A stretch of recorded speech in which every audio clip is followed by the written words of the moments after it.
નકશું પાડોશ કોને કહેવાય? આપણે આજુબાજુમાં રહેતા હોય ને એને. હા, તમારા આજુબાજુમાં કોણ રહે? તમારા પાડોશી કોણ છે? અમારા મુના પપ્પાની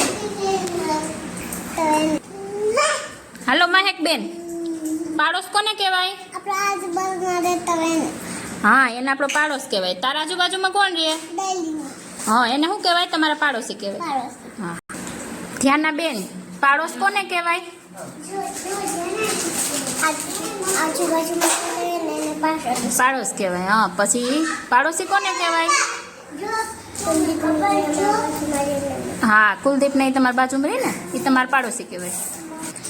હેલો માનવીરભાઈ, પાડોશ કોને કહેવાય? આજુબાજુમાં રહેતા હોય ને હા, એ આપણો પાડોશ કહેવાય. પાડોશી કોને કહેવાય? આજુબાજુમાં રહેતા હોય ને પાડોશી તમારી બાજુમાં કોણ રહે? મુકા બાપા. મુકા બાપા એ તમારા પાડોશી કહેવાય. હા, સાક્ષીબેન, પાડોશ કોને કહેવાય? આજુબાજુમાં રહેતા હોય ને એને કહેવાય. એ પાડોશ કહેવાય. તમારા પાડોશી કોણ છે?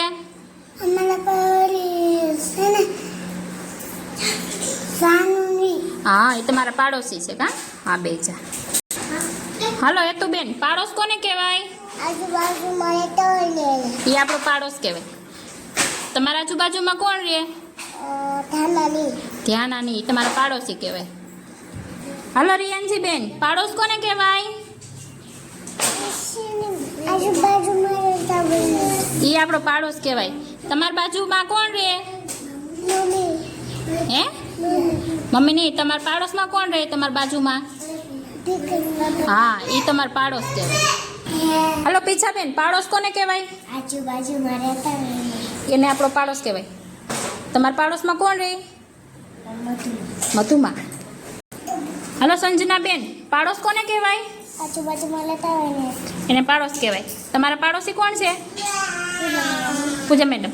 હું કેને કહેવાય? ધ્યાનસીબેન, પાડોશ રહેતા હોય ને આજુબાજુમાં રહેતા હોય એ આપણો પાડોશ કહેવાય ને. તમારા પાડોશમાં કોણ રહે? તમે.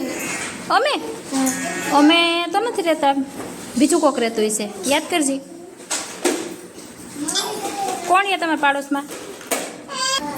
કોણ રહે તમારા બાજુમાં? આયુષ કાકાની. હા. જેનિકાબેન, પાડોશ કોને કહેવાય? આજુબાજુમાં રહેતા હોય ને તમારા પાડોશમાં કોણ રહે આજુબાજુમાં? સાદા બાપુની. સાદા બાપુની.